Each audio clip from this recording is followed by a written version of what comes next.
Welcome to घटना study YouTube channel. दोस्तों, इस वीडियो में हाल ही में घटित होने वाली समसामयिक घटनाओं के बारे में चर्चा की गई है। तो चलिए शुरुआत करते हैं आज की पहली घटना से। आज की पहली घटना है बैटिलिप्स चंद्रायणी के संबंध में निम्नलिखित कथनों पर विचार करें। पहला कथन है, यह तमिलनाडु के दक्षिण पूर्वी तट से खोजी गई समुद्री टर्डिग्रेड की एक नई प्रजाति है।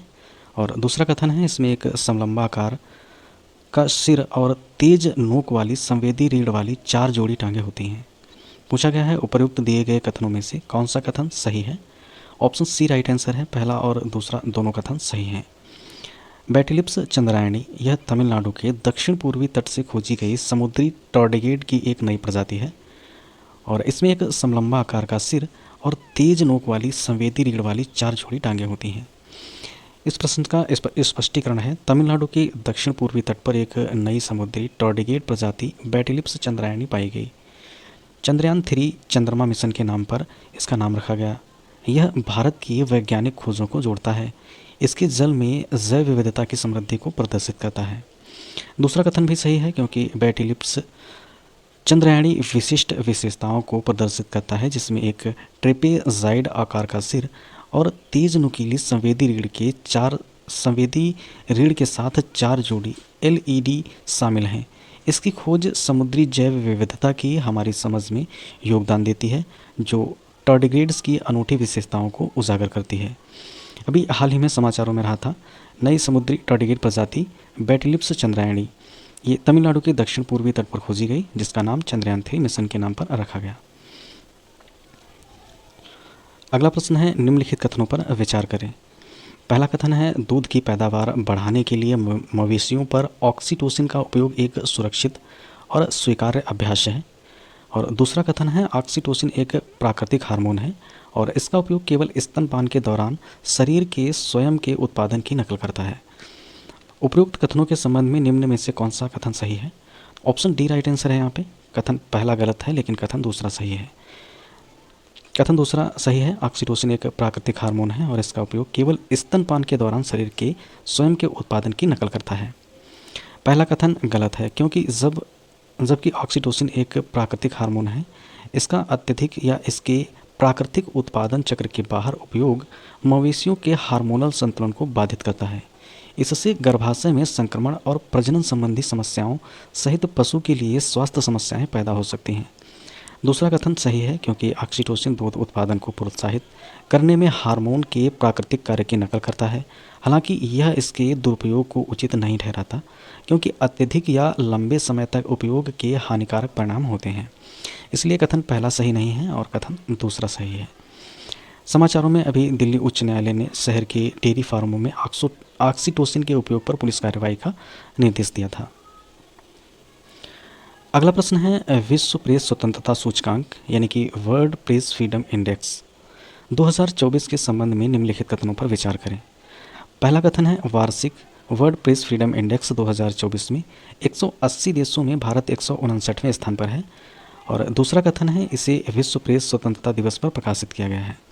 ऊपर दिए गए कथनों में से कौन सा या कौन से कथन सही हैं। राइट आंसर है यहाँ पे सी, पहला और दूसरा दोनों कथन सही हैं। स्पष्टीकरण है, 2024 विश्व प्रेस स्वतंत्रता सूचकांक में 180 देशों में भारत का 159वां स्थान देश के भीतर प्रेस की स्वतंत्रता के लिए चल रही चुनौतियों को दर्शाता है। जैसा कि सूचना की स्वतंत्रता के लिए एक प्रमुख वकील रिपोर्टर्स विदाउट बॉर्डर्स द्वारा मूल्यांकन किया गया है। दूसरा कथन भी सही है क्योंकि 2024 के लिए विश्व प्रेस स्वतंत्रता सूचकांक, जिसमें भारत 159वें स्थान पर है, का अनावरण विश्व प्रेस स्वतंत्रता दिवस के अवसर पर 3 मई को किया गया। यह वार्षिक विज्ञप्ति प्रेस की स्वतंत्रता में वैश्विक रुझानों पर प्रकाश डालती है और पत्रकारिता की अखंडता पर बातचीत को बढ़ावा देती है। समाचारों में रहा था अभी वर्ष 2024 विश्व प्रेस स्वतंत्रता सूचकांक में भारत 180 देशों में 159वें स्थान पर है। अगला प्रश्न है, चाई 6 के संदर्भ में निम्नलिखित कथनों पर विचार करें। पहला कथन है, इसका लक्ष्य चंद्रमा के सुदूर हिस्से से नमूना लाना है। और दूसरा कथन है, इसके चंद्रमा के एटकेन बेसिन में सॉफ्ट लैंडिंग करने की उम्मीद है।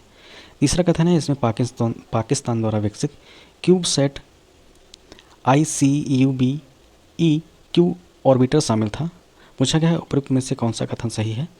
राइट आंसर है यहाँ पे बी, केवल पहला और दूसरा कथन सही है।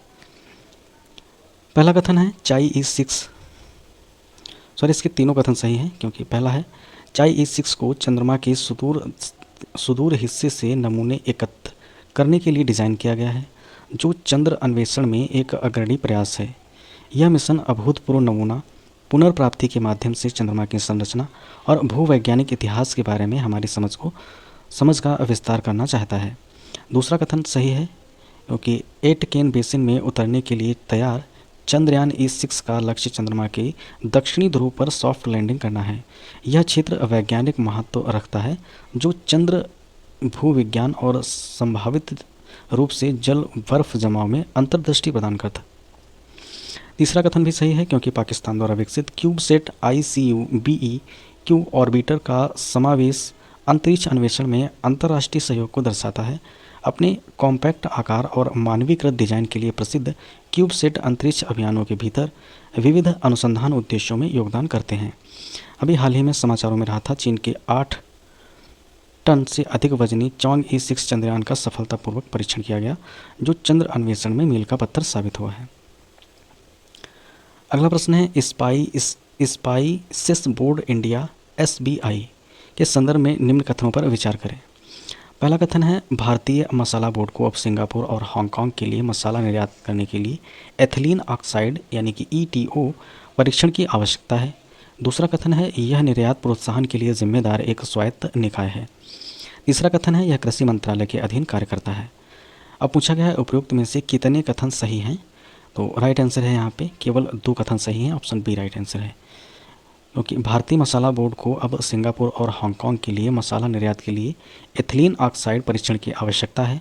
और दूसरा कथन है यह निर्यात प्रोत्साहन के लिए जिम्मेदार एक स्वायत्त निकाय है। तीसरा कथन गलत है। स्पष्टीकरण है भारतीय मसाला बोर्ड ने कुछ मसाला मिश्रणों में ऊंची ETO स्तर के कारण उन देशों में बिक्री के निलंबन के बाद सिंगापुर और हांगकांग में मसाला शिपमेंट के लिए एथिलीन ऑक्साइड ETO परीक्षण को अनिवार्य कर दिया है। और कथन दूसरा भी सही है, क्योंकि स्पाइसेस बोर्ड इंडिया एक स्वायत्त निकाय है जिसका काम मसाला निर्यात को बढ़ावा देना है। यह वाणिज्य और उद्योग मंत्रालय के तहत संचालित होता है और विश्व स्तर पर भारत के मसाला उद्योग को विकसित करने और बढ़ावा देने में महत्वपूर्ण भूमिका निभाता है। तीसरा कथन गलत है, क्योंकि भारतीय मसाला बोर्ड कृषि मंत्रालय के नहीं बल्कि वाणिज्य एवं उद्योग मंत्रालय के अधीन कार्य करता है और यह मसाला उद्योग के भीतर निर्यात प्रोत्साहन और विकास के लिए जिम्मेदार है। अभी हाल ही में समाचारों में रहा था भारतीय मसाला बोर्ड, क्योंकि इसने बिक्री निलंबन के बाद सिंगापुर और हांगकांग में मसाला शिपमेंट के लिए ETO परीक्षण लागू किया है। अगला प्रश्न है अंतःस्राव कुएं के संदर्भ में निम्नलिखित कथनों पर विचार करें। पहला कथन है वे मिट्टी के बांध हैं और अंदर कंक्रीट के छल्ले से बने होते हैं और बजरी से भरे होते हैं। दूसरा कथन है बेंगलुरु के भूगोल और हिंद महासागर में स्थित होने के कारण इसी पानी की कमी को रोकने के लिए बेंगलुरु में विकसित नहीं किया जा सकता। पूछा गया है उपरोक्त में से कौन सा कथन सही है। राइट आंसर है यहाँ पे सी, पहला और दूसरा दोनों कथन सही हैं, क्योंकि अंतःस्राव कुएं वे माटी के बांध हैं जो अंदर कंक्रीट के छल्ले से बने होते हैं और बजरी से भरे होते हैं।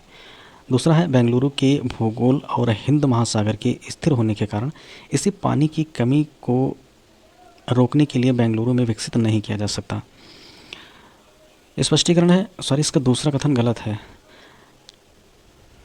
इसका स्पष्टीकरण है परकोलेशन एवं मिट्टी के बांध हैं। परकोलेशन कुएं मिट्टी के बांध हैं जो कंक्रीट के छल्ले से बनाए जाते हैं और बजरी से भरे होते हैं। वर्षा जल इन संरचनाओं के माध्यम से घुसपैठ करता है, धीरे धीरे मिट्टी की परतों में रिसता है और प्राकृतिक जलभृतों को फिर से भरता है, जिससे भू जल स्तर बढ़ता है और बाढ़ का खतरा कम होता है। दूसरा कथन गलत है, क्योंकि पानी की कमी को दूर करने के लिए बेंगलुरु में रिसाव कुओं को विकसित करने की व्यवहार्यता इसके भूगोल या हिंद महासागर की निकटता से बाधित नहीं है। ये कुएं वर्षा जल का प्रभावी ढंग से दोहन कर सकते हैं, जिससे भौगोलिक बाधाओं के बावजूद शहर के जल संसाधनों को लाभ हो सकता है। अभी NGO हाल ही में समाचारों में रहा था, इसने 2026 तक बेंगलुरु के जल परिदृश्य को बदलने के लिए 10,000 रिसाव कुओं की पहल प्रारंभ की है। अगला प्रश्न है वस्तु एवं सेवा कर अपीलीय न्यायाधिकरण के अध्यक्ष के रूप में किसे नियुक्त किया गया है? ऑप्शन ए राइट आंसर है, न्यायमूर्ति संजय कुमार मिश्रा को। स्पष्टीकरण है, सेवानिवृत्ति न्यायाधीश संजय कुमार मिश्रा को वस्तु एवं सेवा कर अपीलीय न्यायाधिकरण का अध्यक्ष नियुक्त किया गया है। GSTAT केंद्रीय GST अधिनियम के तहत दूसरे अपीली प्राधिकरण के रूप में कार्य करता है, जो GST ढांचे के तहत उत्पन्न होने वाले विवादों का एक समान समाधान सुनिश्चित करता है। अभी हाल ही में समाचारों में रहते सेवानिवृत्ति न्यायमूर्ति संजय कुमार मिश्रा को केंद्र द्वारा GSET का अध्यक्ष नियुक्त किया गया है। अगला प्रश्न है, भारत में किस वित्तीय केंद्र ने हाल ही में पंजीकृत विदेशी पोर्टफोलियो निवेशकों को पार्टिसिपेटरी नोट्स जारी करने की अनुमति दी है? ऑप्शन सी राइट आंसर है, GIFT अंतर्राष्ट्रीय वित्तीय सेवा केंद्र। गिफ्ट इंटरनेशनल, इस प्रश्न का स्पष्टीकरण है, gift international financial services centre में पंजीकृत विदेशी पोर्टफोलियो निवेशकों IFSC को अब भागीदारी नोट P नोट जारी करने की अनुमति है। ये नोट विदेशी निवेशकों को सीधे पंजीकरण के बिना भारतीय शेयर बाजार में निवेश करने में सक्षम बनाते हैं, जिससे बाजार तक पहुंच बढ़ती है। गिफ्ट IFSC ने FPIS को पार्टिसिपेटरी नोट्स जारी करने का अधिकार दिया है। अगला प्रश्न है, जहां श्री माधव पेरुमल मंदिर स्थित है वह क्षेत्र किस राजवंश के अंतर्गत आता था? ऑप्शन ए राइट आंसर है, होयसल राजवंश। जहां श्री माधव पेरुमल मंदिर स्थित है वह क्षेत्र होयसल राजवंश के अंतर्गत आता था।